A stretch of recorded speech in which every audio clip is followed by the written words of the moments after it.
Good morning, everyone here from Australia. Welcome to Working Class Revolt number 68. And I'd like to welcome William Morrison from UK, Britain, my co-host. How are you today?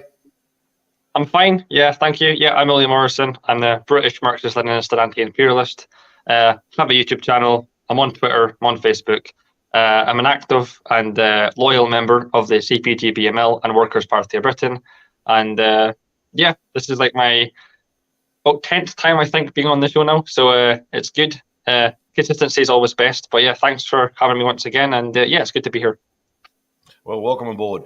And also, too, a big shout out to Dust James, who this weekend is enjoying the 4th of July holiday they have over there. He's obviously off having fun with friends and fishing and doing what everyone else would like to do in their own free time.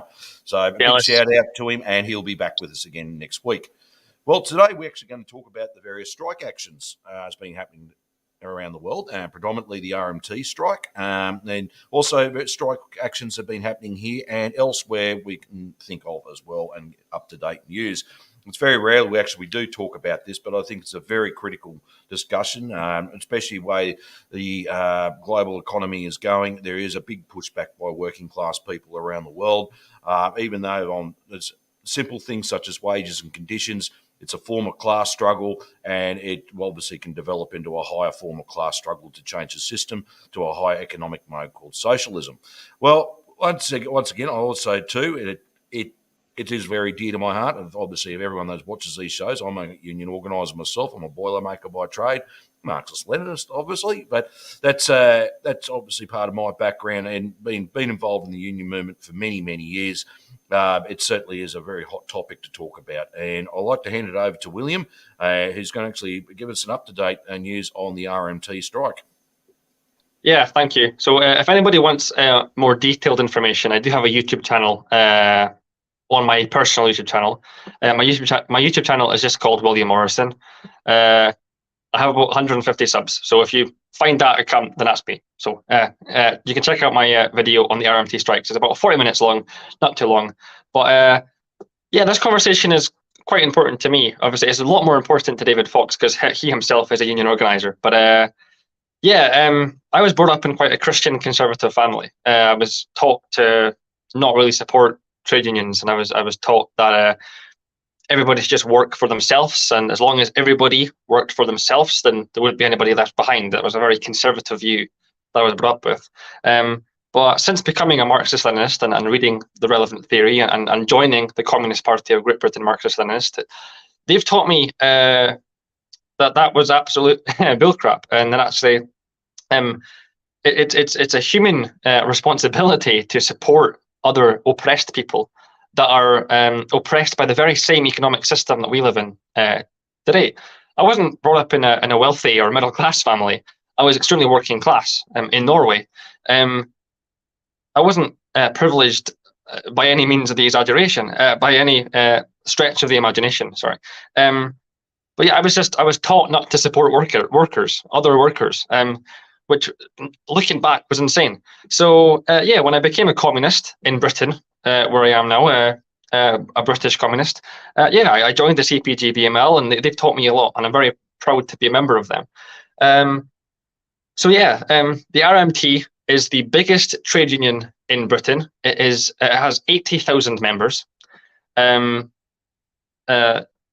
there's not really a union like it in the UK. The leader, or like the face behind Mick Lynch, is openly socialistic in the way he talks. The things he talks about in his interviews are openly Marxist. Of course, he can't admit that to the media that he's a Marxist, because they'd no longer want to talk to him on the platform. And the media have actually started doing that anyway, just by seeing how effective and popular he is. They've stopped interviewing him. But to begin with, he was very popular, and the kind of things he was saying was just openly Marxist. He was talking about surplus value, how only a small part of the working day for working class people are actually looking after their own pockets and their own families, and the whole rest of the day that they work is surplus value, profits for the corporation that they work for. This is inherently Marxist terminology that he's using there. He literally used surplus value in one of his interviews. So he's quite openly socialistic without actually admitting, except from actually going over the line and admitting to being a Marxist or a communist. But he's pretty much halfway there, and he's very, very popular. But yeah, so a couple of weeks ago, there was a ballot. The RMT, the 80,000 RMT members balloted. They had a vote whether or not they supported strike action, which meant withdrawing their labour from the railway system. RMT stands for Rail, Maritime and Transport. So it's a transport union. So it covers all working class people in the transport sector, whether it's boats, trains, buses, all of that. And if it's public transport, the RMT will cover you as a member. So just a shout out to all British workers. If you do work in those industries, please join the RMT because they're there for you. This strike shows that. But a couple of weeks ago, they had a vote, had a 78% turnout, and 89% of those 70% people who voted in favour of strike action. So the vast majority, so the overwhelming majority of the RMT voted in favour of strike action. And it started now I think a week ago maybe, was the official start of the strikes. I think it was maybe not quite a week ago, but it was the first, I think it was the 1st of July was the first day of the strikes. Only 3 days were planned, but Mick Lynch has made it clear that if the working class demands are not met, then they are willing to go through the whole summer. And that will obviously affect a lot of people. Lots of working class British people don't really go abroad in the summer for their vacations because they simply can't afford it nowadays because of the economic crisis that we're living in. So a lot of people just like to travel around Britain. I live in Scotland, and lots of Scottish working class people go down to England and spend a weekend or a week or 2 weeks in England on holiday. And lots of English people, obviously knowing how beautiful Scotland is, come up here and see the Highlands and try some whiskey tours and whiskey distilleries and stuff like that, which is fine. So they travel around a lot. So these strikes are actually going to disrupt that quite a lot, actually. But the RMT have made it clear that they are on the side of the working class, and they are. The media will have you think that the RMT strikes are stupid or not worth it, and they'll make this argument that the vast majority of RMT members have a salary of about 50 to 85,000 pounds a year. That's what the media will tell you that the railway workers earn. That isn't true, and anyway, that isn't that much. I mean, it's a middle class income. But compared to the millions that the RMT chiefs and CEOs take in profits every year, even that isn't much in regards to worker division. 50 to 85, it's comfortable working class wage, but it's not the millions that the media will tell you that they're stealing from you. But anyway, that isn't true. Mick Lynch has made it clear, and he showed statistics. These statistics are actually from the Office for National Statistics, the ONS, which is the British government's official statistic kind of. I don't even really know what their real name is. I don't really know what their official thing is, but their job is to pretty much gather statistics about the country. Any statistics. They were the ones producing COVID statistics during the pandemic and stuff. It's kind of their job, just to find stuff out statistically. And they actually found out that 85% of RMT members and 73% of railway workers in general actually had an average salary of 25 to 30,000 pounds a year. So a lot less annually, about half the salary that the media will have you think. So this strike is absolutely a working class strike, and it has the overwhelming majority of the working class. And one very important thing to know about this strike is that this is the largest and most disruptive strike that has happened in Britain since 1989 under the Thatcher government, when Margaret Thatcher threatened to privatise the entire railway system. They threatened to privatise it, and they did. It's actually only recently that the parts of the railway sector have started to be nationalised again under public ownership, and that's a recent thing. But yeah, there hasn't been a strike quite like this since 1989, which was over 30 years ago. So it's a major strike. Over 50,000 people are on strike. Obviously, there has to be some workers still there. There has to be some trains travelling around. We can't have a full-on blockade of the country. That would stagnate the entire tourism industry of our country, pretty much. I mean, 75% of British tourism is domestic. It's people travelling within our own borders. It isn't actually from foreign investment. So we need our tourist attractions to stay open. We need British people to still be allowed to move around the country. But we're working at a skeleton version. There's a lot less trains on the tracks. The timetables have been revised, stuff like this. Just things are continuing to keep going at major industrial areas. But ultimately, yeah, it's about 15 to 20% scheduling that it was before. So it's a massive de-escalation of the railways. So if you want to go on holiday, I mean, you still can. I guess the timings might be a little bit off and stuff like that. But yeah, 50,000 people. So I think the statistics that I showed that about the railway and transport sector have about as much staff, almost as the entire NHS does in Scotland. So okay, this might be controversial because of the Scottish question, but Scotland, as an economic part of the UK, I mean, that's generally realised now. We have an NHS, and our NHS in Scotland is no different to the English NHS. We are the NHS, so it's a British NHS system. That shouldn't be controversial, but unfortunately it is, because the SNP here want to just hate English people for no reason. But the NHS in Scotland, the entire workforce of the NHS in Scotland is equivalent to the entire workforce of the RMT in Britain, which is a lot of people. And 50,000 people, the 50,000 of those people are going on strike right now. So it's an insanely massive strike all over Britain. Major cities are essentially not getting tourism. Places like Blackpool. Blackpool is a massive tourist destination for British working class families during the summer. And that has had an 80% decrease in profits because of these strikes. So I'm not saying this because it's good or bad. That's a statistic that's been showed. It's a massively disruptive strike, which means that not only are working class people not being able to go for a week holiday, it's putting mass pressure on the government. It's putting massive pressure on the economic stability of major tourist destinations. And if that doesn't make the British government fold, then I honestly don't know what will. Well, except from armed revolution, but we can't actually say that. So for now, under democratic means, we have to go on strike. We have to fight against the government democratically. We have to put pressure on them. And this is a way that can definitely put pressure on the British government. 50,000 workers, that is the biggest strike since 30 years ago. And it doesn't, I think, I'm optimistic in thinking that this is just the start. The RMT are one union, they are the biggest union, but they are not the only union that have threatened strike action in the recent weeks. The EIS, a teachers union, a union of teachers, public teachers, not private teachers, teachers in the British public education system, the EIS, they have threatened strike action too. For similar reasons, they have had a wage freeze for about 6 or 7 years. They've had no wage increase.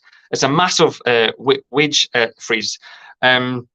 The current CPI of inflation is about 14%, so actually higher than the RMT members. The actually higher inflation rate than the railway staff. So they have every right to go on strike and withdraw their labour too. And another reason why the teachers are threatening to go on strike is because there has been talks of introducing the faculty system into the British public education system, which is the American system of education. It pretty much means that similar subjects are merged into one department, and then there's a faculty head. So one faculty head is in charge of a multiple merging of departments that could cover hundreds or thousands of students. The school I went to, we had a social subjects department, but within that social subjects department, we had individual subjects. We had history, modern studies, which is kind of like politics. We had politics, we had geography, all those things. They were separate subjects, and each of those subjects had one principal head. One person was in charge of that subject. That might get scrapped now because of this faculty system. Now, the social subjects department might all be merged into one department of humanities, and then there'll be one faculty head, one person responsible for about 1,000 pupils. It's unmanageable. One person can't simply represent the interests of very different sectors of study. So yeah, the EIS, British teachers, are threatening to go on the streets alongside the RMT. They've showed public support to the RMT, and they said that if the faculty's question isn't dealt with properly, then they will join the RMT in picket lines all over Britain. 15,000 teachers are threatening to go on strike. The EIS is quite a bit smaller. I think it has about 25,000 members. So again, a majority of the EIS is threatening strike action. So that is the majority. So if it came to a vote, then they'd be on strike tomorrow. So it's a domino effect. Here in Britain, the working class are finally opening their eyes. They're finally seeing the true reality of society, that capitalism can't fix our problems. It doesn't matter how many wage rises or wage decreases they get. There will always be an economic crisis. There will always be war, and there will always be a class struggle. Mick Lynch made it clear. Mick Lynch is the face behind the RMT strikes. And he made it clear that we are living in a class war. And this RMT strike is a part of a class struggle. Like I said at the start of this talk, he's openly socialistic without actually admitting it. And he said that in a speech at a mass rally down in England. He said, we are living in a class war, and this RMT strike is a part of the broader trade union movement, and it is a part of the class struggle. So he knows what's up. The EIS, the teachers union, knows what's happening, and it's just going to be a domino effect. Workers finally rising up and seizing their opportunity to demand and fight and put pressure on the British Tory government for better conditions. And it's very inspirational stuff. And like I said, I do have a YouTube video on the RMT strikes that you can check out. Later on, maybe when David's talking about the situation in Australia, I can link it in the comments. But yeah, I think that's kind of all I have to say. I think I've covered everything. But yeah, it's great stuff that's happening. It's a mass movement. Tens of thousands of workers are on the streets right now, picketing and putting pressure on the government. And they don't care about how disruptive they're being. They're putting pressure on the government, and that pressure is working. And I can't see a situation where the government doesn't pander to the working class. I can't see a situation at this very moment that the UK won't give the RMT workers a wage strike. Every single media camera in the country is looking at the RMT strikes. Everybody knows about it. I was at pool the other day, snooker. I was playing snooker the other day.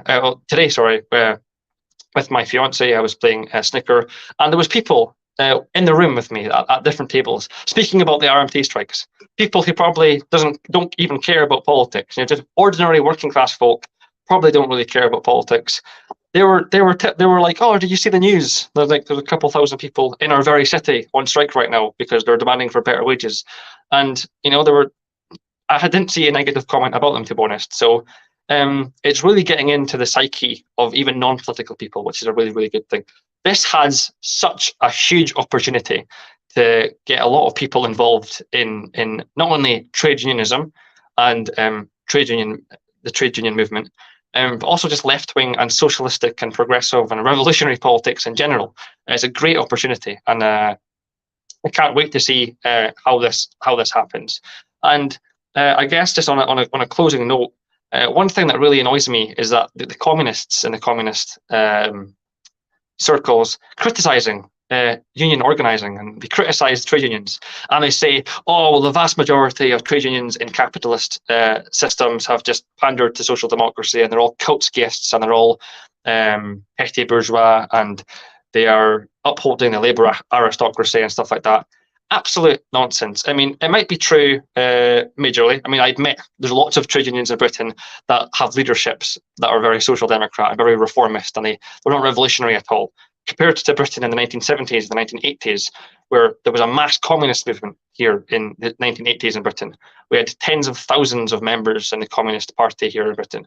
And we had infiltration, and we had members and influence in every single trade union in the country. And these trade unions were putting forward communist policies in their paperwork and in their programs. Nowadays, not so much. The Communist Party has fallen since the collapse of the Soviet Union, and yeah, it is true. Lots of trade unions have fallen to the Kautskyists and Social Democrats, and lots of them are reformist and think that we can adapt capitalism and make it a little bit better, which is obviously nonsense if anyone's ever picked up a Marxist book. But Mick Lynch, people like Mick Lynch, and people like him in the trade union movement, and people obviously like David Fox, who is over in Australia. People like that give me hope. They are trade unionists, and they are genuinely on the side of the working class. They are fighting for the working class. And so, yeah, it really gets on my nerves when I see people on Facebook and Twitter and YouTube be like, "Oh, union organizing is stupid because blah blah blah. It's for reason X, Y, and Z." It's absolute nonsense. It's a way forward. It's a step in the right direction, 100%. And yeah, that's kind of all I have to say for now. So yeah, just support your union, join a union. If you get a job that doesn't have a union, speak to your work colleagues and make one of your own. It's very easy in Britain anyway. I'm not really sure internationally, but in Britain, it's extremely easy to start a union. If 2/3 of your workforce, no matter how small, if you have a cafe of 6 people and 4 of them show support for starting a union, then boom, you can legally make a union. It doesn't matter how small you are. If 2/3 of your workforce support a union, you can make one for free. I mean, it costs paperwork. It's just lots of paperwork. That's pretty much it in Britain. If you're willing to do that, then start a union or join one. Don't listen to what the internet communists say. Oh, spot on. That was fantastic update on what's going on over there. Actually, just a question. How much big support from the rest of the union movement, the RMT strike, has been receiving? The general, the other unions showing support to the RMT. Yep. Yeah, so like I said, the EIS, the teachers union, have openly showed support, but not only that too. There's a firefighters union, nurses union, the NHS, obviously as a major function of the social aspect of Britain. The NHS is a big part. They have 2 million workers across the UK. I mean, we have a population of 70 million, so 2 million people in Britain are work for the NHS. They have also one of the biggest unions in Britain. They pretty much are a union within themselves. I mean, that's why the RMT is classed as the biggest union. If the NHS was classed as a union, they'd be it, but they're not because of some sort of stupid kind of bureaucratic reason. But the NHS is pretty much a union within itself and has 2 million members. And I mean, yeah, they're going on strike quite a lot. I mean, they've been, because of austerity measures by the Tory government and 20 years of austerity and stuff like that. Oh yeah, they're always up for a fight. They're always up for a fight against the government, and they're always willing to show support to the working class. And yeah, the NHS have openly made it clear on public television, on the BBC and the ITV, on interviews. The NHS are very much willing to support the RMT strikes. And that's it just now. The EIS, the firefighters union, and the NHS workers. But, I mean, we're very early on. The strikes have just started to begin. The government are showing absolutely no sign of pandering to them just yet. So, it's just a matter of time. It's the dominoes. It's a snowball effect. The longer the strike goes on, the more and more unions will just throw in their hat and support the strikes. It's just a matter of time. But right now, we have the entire NHS on the side of the RMT and the teachers' union. Wow, that is fantastic news, and it's good to hear. And hopefully for all the workers out there, this is an inspirational. There's an old saying: if you fight, you may lose, but if you don't fight, you've already lost. So, I mean, this is an inspirational news coming out from Britain, the UK, and especially for all the years of rot and decline, and people losing everything, unemployment. It's always doom and gloom news, but this is really hopeful. And working people, when they're organised and prepared to fight, they are actually able to achieve extraordinary things. And history has definitely shown this as well. And like I actually want to emphasise your point too, it is vitally important that communists work within unions. Lenin stipulated this in left-wing communism and infantile disorder. He had to go, all those who wanted to form their own pure organisations, their own pure unions. William Z. Foster's outlined this in his book about American trade unions, arguing against that, and vitally important. Even if the union leaderships are conservative and you have such conservative structures, you have to operate in it. That's what you got. and then win those workers over to communism and socialism, and vitally important for our role. And I'm going to do a talk on one day. We might do it on this show. Is the talks of important of communist activity in trade unions, that to turn them into schools of class struggle, into schools of socialism.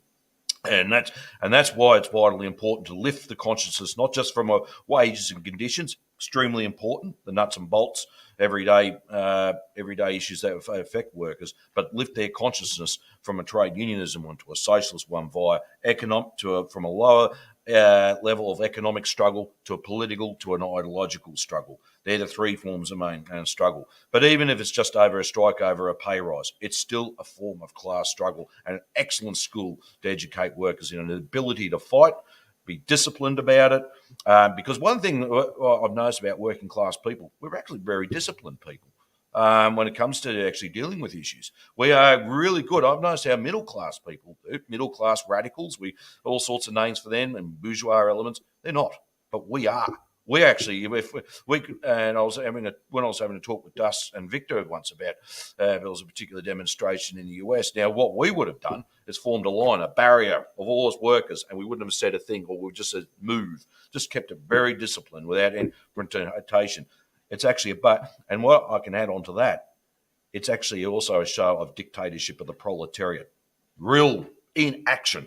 We're showing it. It's like even if it's a demonstration, we have our marshals and everything. It's a form of it. Nope, we're directing this. Don't bother with the antagonisers. Don't bother with the keep focused, and that's what is vitally important about that. And I think this is also a good breakaway from all this whole neoliberal agenda for the last 40 years. This rampant individualism, petty bourgeois and bourgeois influence, and finally start developing our own working class influence in things. And look, well done. Thanks for that update. And also, too, yes, I like to emphasise the fact there are those out there that calls themselves communists and they start calling even organisers and union leaders as bureaucrats, union bosses, all these derogatories, and aristocracy of labour. No, we're not. Far from it, actually. And actually, one thing about using the term union boss, no such thing.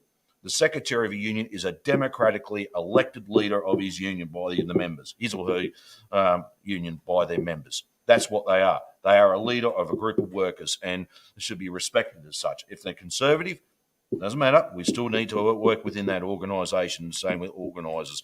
That day over the union bureaucracy or the union bureaucrat or the union boss, that is bourgeois mentality trying to denigrate workers and their unions even further. And you're not, as far as I care, you're not really a communist, or you don't know your stuff if you keep going down that line. I mean, obviously you're arguing against what Lenin said, what Stalin said, what Mao said, what William Z. Foster said, and many other great communists in the past have been explaining about this work.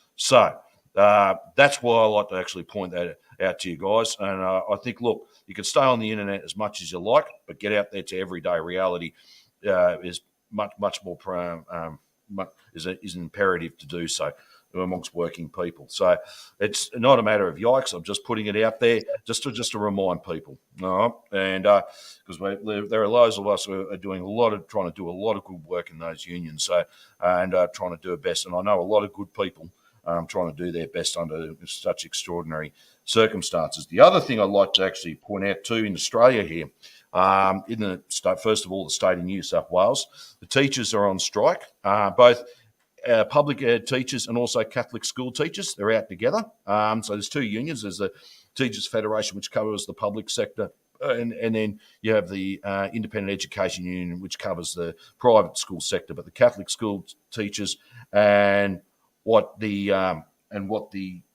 public school teachers, they're out. The state government has offered them a 3% pay rise. They've said, no, not good enough. They've actually stipulated there's cost of livings for currently with inflation and that over 5%, looking to go to 7% is not good enough. So they've completely rejected that. It's a really good show of force there. The teachers are out striking.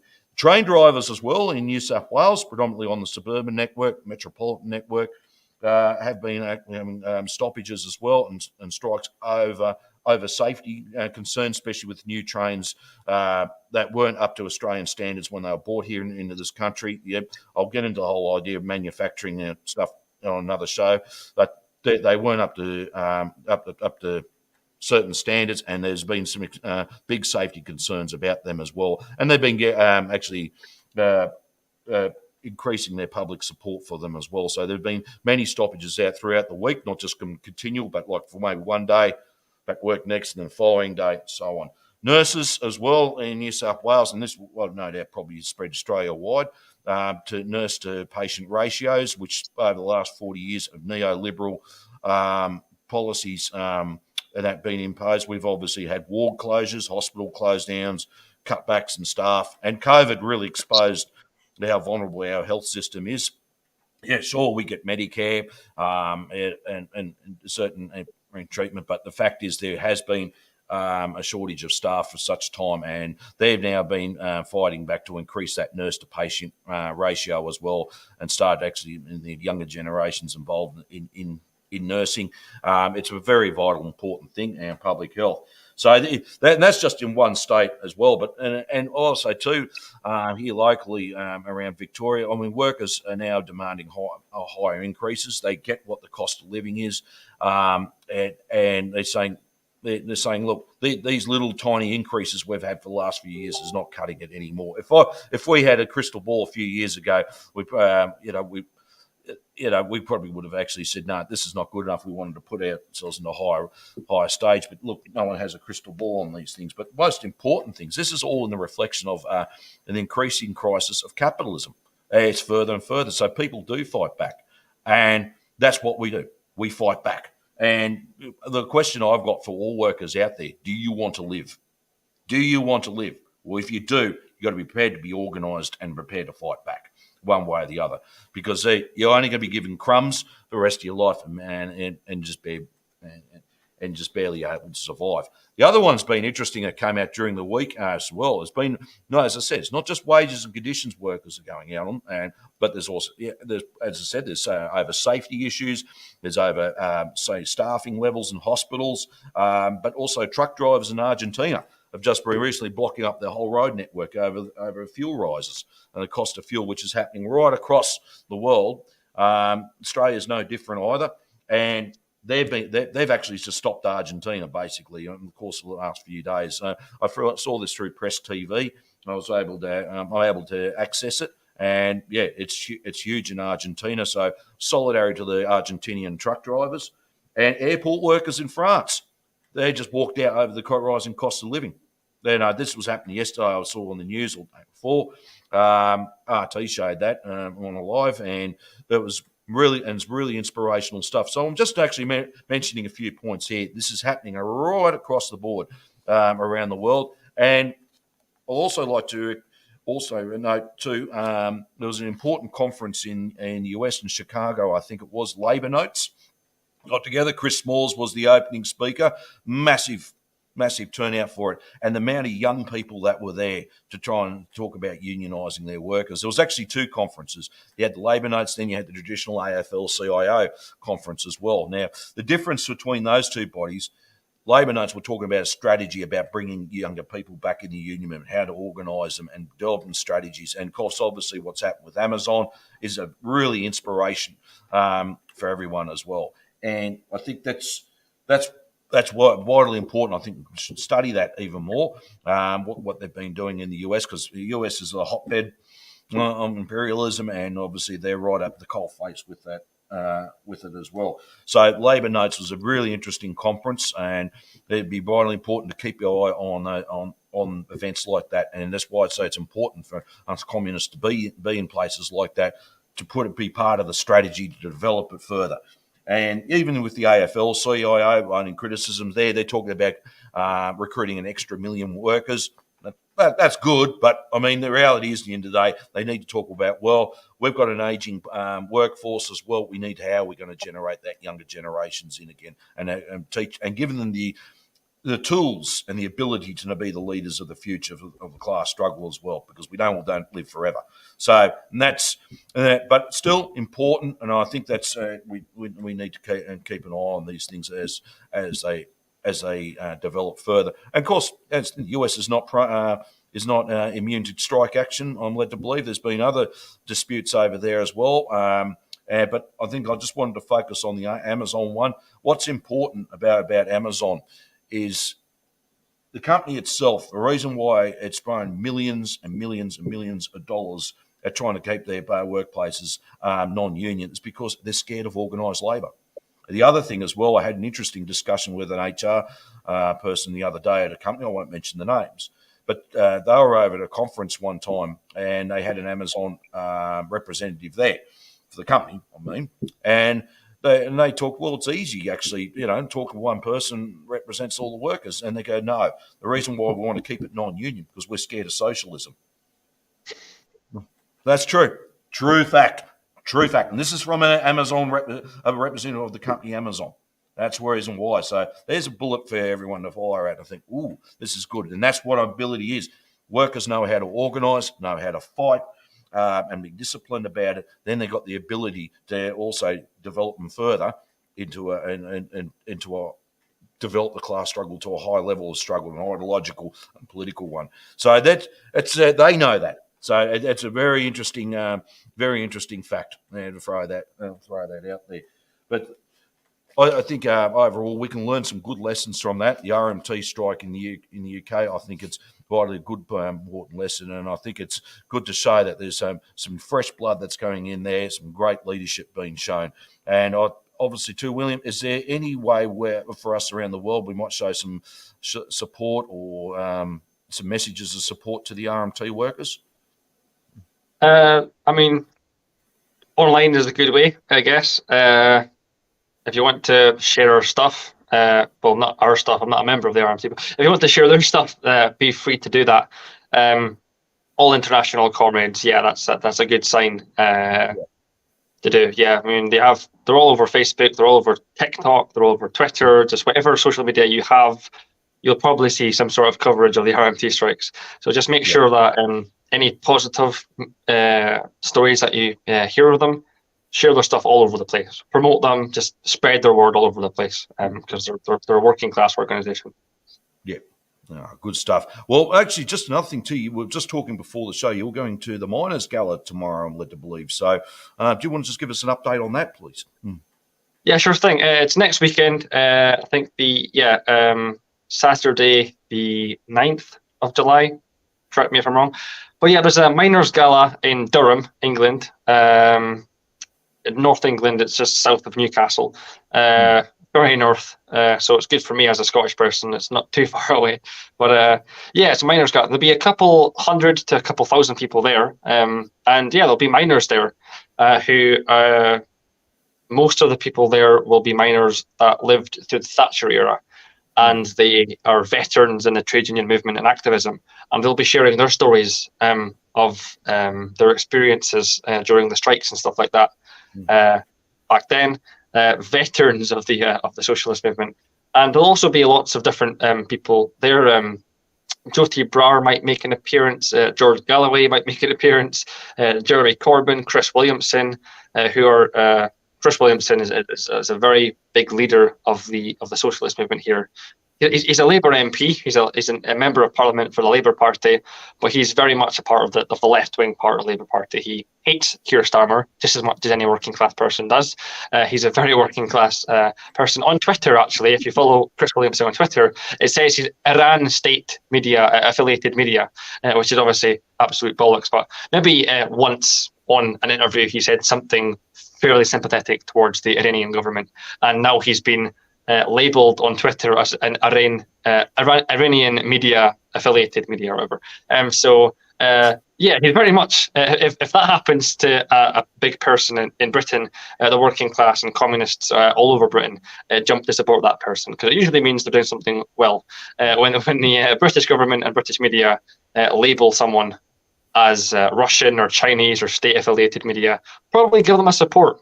Probably support them and start following them, because they're probably on the side of the working class and the multipolar world that we're going to be living in very soon, hopefully. So, definitely. But there seems to be a lot going on in Australia, which is really, really inspirational.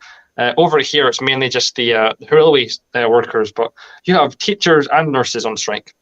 And I think it's a very good thing that the nurses are going on strike, mainly for the nurse to patient ratio. and work safety is a very, very important thing. And you mentioned COVID, and I just want to give you a statistic here. Over 85,000 NHS workers in Britain died during the pandemic from COVID. Over 85,000 NHS workers died from COVID-19 during the pandemic. And those deaths were completely preventable. They could have been given the right and necessary PPI, personal protective equipment. They could have been given masks and actually good overalls and stuff. They were given bin bags to wear, and they were given hair nets that lunch ladies wear and stuff like that to protect their hair and stuff. They were given paper masks, not proper surgical masks. They were just these are on the front line of the pandemic. These were workers fighting 24/7. There was doctors and nurses and surgeons in this country working back-to-back 12-hour shifts a week. Some people went insane. Some people are still seeking mental health support because of their work in helping that British public was safe during the pandemic. And 85,000, well over 85,000 NHS workers died during the pandemic from COVID or secondary causes of COVID. And the vast majority of those were completely preventable. The NHS is quite a young, healthy and educated workforce. I mean, they have to go to university for the vast majority of jobs in the NHS. These were not like old people who had underlying health conditions who were dying from COVID. These NHS workers were mostly young, and they 100,000 of them gone, completely preventable. So yeah, it's so important that health workers, of all workers, all workers should be protected. But during a pandemic, the frontline fighters against the pandemic and ensuring that British people are treated when they get the illness, they should be the priority of people that get protected and get the right stuff. They shouldn't have to resort to wearing bin bags. That's absolutely insane. So yeah, absolute solidarity to the nurses in Australia who go on strike, demanding not only for a wage increase, because that's another absolutely important point. The vast majority of strikes nowadays aren't actually even really about wages; they're about safety. That's one of the demands of the RMT strikes. Tens of thousands of RMT, railway workers have been paid off during the pandemic and long before that because of austerity. The British government just slashing funding to the railways. Tens of thousands of people have been laid off over the years. So it isn't just about these middle class railway workers holding the government to ransom. They're not even really about the money. They're wanting to be ensured that they're not going to get laid off tomorrow because their bosses say so. It's about job security, not just money. And yeah, anyway, like you said, obviously it's similar to the Australia, that a 3%, I think you said the teachers were offered a 3% wage rise and they said, nah, we'll go on strike instead because we can get better going on strike. It's the same thing here. People are saying that the RMT workers are demanding a 14% wage rise. That isn't true. They're aiming for a 7 to 8% wage rise. And even then, that would still be a pay cut because of inflation rates. Yes. In the past 4 or 5 years, inflation for the railway sector is about 14.1%. It's predicted to go up to 15% by the end of the year. So a 7 to 8% wage rise is still a pay cut compared to where they were 5 years ago. I mean, they're getting paid the same, but the cost of living has gone up massively. Fuel and housing and rent and gas and electricity and groceries, these have all gone up, but the wages have stayed the same. And this is an inherent contradiction, an inherent problem of capitalism. And we're entering into a new wave of an economic crisis, which could have very easily been prevented. And hopefully one day in the future it will be prevented when the organized power of the working class will finally rise and succeed over the bourgeois ruling class. But until that happens, join a union, support a union, and join your local Communist Party because they're here to help. Yeah, and spot on, comrade. And I wanted to actually, in one of my videos, last video I did for myself, my own channel, actually I talked about the loss of wages or the collapse of wages over since 1959, and with profits going up. And profits are still continuing going up while wages are collapsing. And I'll share the link in this channel as well if you wish to go to it and have a look. And I explained it to even Marx when he wrote in wages, prices, profit, wrote it in chapter 5 there, and he actually outlined it quite clearly that the rise in wages do not affect the price of goods and services, etc. It's the increased profit margin. And there was just an article that came out in the New Daily here in Australia. It's an online media, internet media outlet. Now, they actually explained itself, and even though it's more of a social democratic type news outlet, but the fact is, at the end of the day, they actually even said, the economist said, the reason why the real cost in real rises in the cost of living happening is because of increased profit. Not increased wages at all. Wages had nothing to do with it. So that's something just to keep in the back of the mind. And I'll, as I said, I'll put the link in this chat very shortly, and hopefully and I'll share that to you in minutes. But the other thing as well, I just wanted to point out as well. I think actually just seeing some of the comments there, even with safety and stuff. I know there was some mention about asbestos and stuff. Look, don't touch it. Stay the hell away from it, for Christ's sakes. Report it. If you got it in your house, if you have it in your house, like in the walls and ceilings and stuff, don't muck around and make sure you actually get a proper licensed person to remove it. Don't muck around with that stuff at all, because you only need that one barb, one shred of asbestos to kill you. And that's how deadly it is. And unfortunately, when you are detected with asbestosis or mesothelioma, it's too late. There's nothing they can do for you as well. So just for the comrades out there, just don't muck around with that stuff. That's deadly as anything. So yeah, going back to it, I think it's really important. There's a lot of things happening around the world. Also, I want to announce on the 5th to the 7th of September, down here in Australia, we have a Regional Trades Hall conference in Wollongong, which is on the south coast of New South Wales. It will be hosted by the South Coast Labor Council. It's going to be talking about organising in regional areas. I'm going to that. I've already put my form in to go. And if people don't like me going, tough luck, I'm still going. And I'll be certainly looking forward to that. It'll be a great discussion for those specialists here in regional Australia. Excellent to go through. I would highly recommend go on Facebook, go onto the South Coast Labor Council Facebook page and link up and follow the links from there. There's an email there to follow if you're interested in attending along. If you're not a union member, would like to go along, I still would recommend to get in touch with them and also join the union of whatever you're doing. So if you happen to be a boilermaker, you need to join the AMW. If you happen to be a nurse, join the Australian Nurses and Midwives Federation, etc., etc. So that's something that's vitally important to put to keep in your diary as well. So I'm looking forward to that. It'll be a great 3-day conference as well, and hoping we get some good strategy moving forward. And talking about strategy, about the various, it's not just the strike waves that are happening around. There's been strikes going on for many years. I think what's important as well, that we can actually defy laws. What's the ability, if we are collective and united in action, the authorities can't touch us. We can't be up for fines. If they say, "Well, we're going to fine you all," okay, fine. We'll just block up the court system. I don't think even the courts would even bother entertaining 50, 60,000 odd workers lining up to hear their cases individually or in a class action.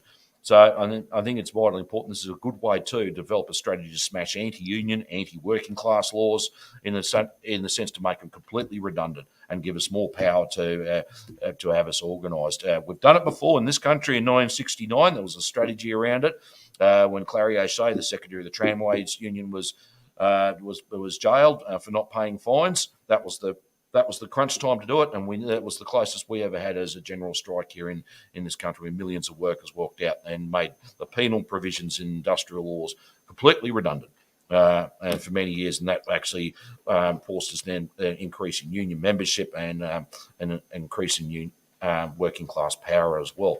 So there's some great demonstrations happening around the world. And look, Elmates, find out what's happening in your own respective localities or in your own countries. I would highly recommend it. Get out there and support it. Even, as I said, it's just a wages and conditions issue. Get down to that picket line. Get down and support those workers in one way, form, or another, and try. And actually, a great way to develop your networks and develop your links further and further, because it's where we've got to be, is amongst the working class, working people. Look, I haven't got anything else to add on to that. William, is there anything else we need to cover for this week? I don't think so. I just want to add on to what you said.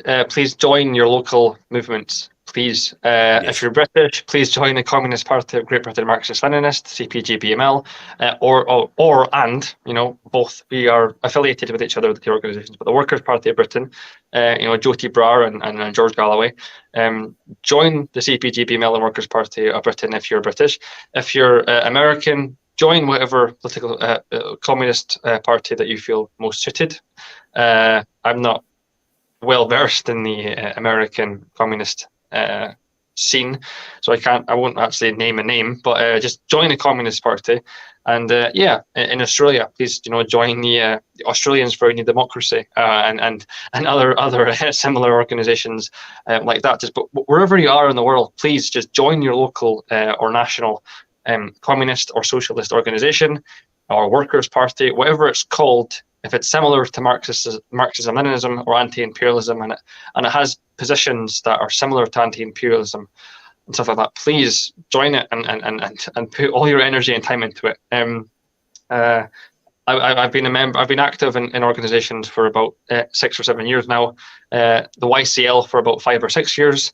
They kicked me out, and almost immediately I joined the CPGBML and the Workers' Party of Britain. And I've all in my adult life. I mean, I'm pretty young. I'm 19, but all in my political life, I've been a member of a communist party. And I don't know about other places, but we have educational programs within our party. They teach you about the fundamental texts of Marxism-Leninism. Right now on CPGBML, we just finished looking at Lenin's imperialism, highest stage of capitalism. We've looked at recently the 3 components and sources of Marxism. We are going on to look at wages, prices, and profit in capital from Marx. We've looked at the Communist Manifesto. If you're new to communism, the best thing that you can do is join a communist party, because 9 times out of 10, the chances are that they will have educational programs for you to join, so you can learn and you can catch up and you can become at their level with theoretical knowledge about communism and Marxism and stuff. I'm not strong on the philosophy or economic points. I mean, I'm coming from communism from quite a geopolitical international relations point of view. That's how I got into kind of communism, through geopolitics and learning about the world. But if philosophy is your thing and economics your thing, you're already way higher than me. I'm weak at that stuff. When they talk about exchange rates and stuff like that in economics, it goes right over my head. I still struggle with that. And with philosophy, comparing Karl Marx to Hegel or Feuerbach or Ricardo or Adam Smith in Britain, most of it goes right over my head. Philosophy is something I struggle with, but politically and socially and stuff like that, yeah, hell yeah. I mean, I'm all over it. But yeah, there's a place for you, and whatever party you join in, whatever interests you about communism, there will be something for you. I mean, I like speaking on live streams, and I also like writing. So with the Communist Party, I write articles, and I'm also an editor for their YouTube channel. That's what I do. And that's almost all I do. That's my role in the party. And I'm also quite a sociable person, so I enjoy going out to places and speaking to people. But if that isn't your thing, then that's fine. We're not going to force you to go out on the streets and speak to people. If you're I'm bad at technology. If you're amazing at technology, like graphics and communication and making and editing videos, that can be your role. There's so much that you can do. Just join and see what you can do. Offer your services where you best fit. They'll know, and they'll fit you where you best fit best. So where I suck at technology and philosophy and economics, there's 10 comrades jumping to fill those positions, and I'm quite happy doing what I do. It's flexible. So just join your local communist party, and you'll love it. You won't regret it, and you'll never leave. That's exactly right. And look, well done. Also, I'd like a big shout out to all the comrades in the Communist Party of Great Britain, Marxist-Leninists, and the Workers' Party of Britain as well. You guys are doing some fantastic work over there, completely inspirational. And it's great education as well. And I know the CBGBMLs do excellent videos and education presentations. Go to they do have a YouTube channel called Proletarian. I'm sorry I haven't put the link up there, but that's fantastic as well. But you can actually just Facebook them. They're on there, or you can just Google it and they'll come up as the Communists as well. And also, too, along with the Workers' Party of Britain, they do some excellent presentations on that. And I believe they've got a trade union arm as well that they're doing a lot of important work there. Also, too, I want to actually put a big shout out to all the Australian comrades out there, and also those who are in involved in unions, but also elsewhere in working class struggle. We've got a huge task ahead of us, and obviously for all those comrades who make look, we're out there. We're putting our hands out for help. Look, more people on board, the merrier. We need to do so. We've got a long way to go there yet, and it looks like we could be having a fight with the federal government sooner or later. It was over the stop of the last of the COVID payments. So, and it's still there. COVID's still there. It's not going away anytime soon. And I think actually also too, look, I know there was in the comments here, look, comrades, if you actually want some further reading, actually I highly recommend Lennon's Left-Wing Communism and Infantile Disorder, William Z. Foster's American Trade Unionism, Principles, Organising Strategy, Tactics, and also, too, I'd recommend even Marx himself, Marx and Engels, because they did a lot of work there. They're just a few. There's many more, but once you start thinking, there'll be further. If you want to put the link, I'll put Marxist.org up there, if you like. You've obviously know. You want it, you've got it.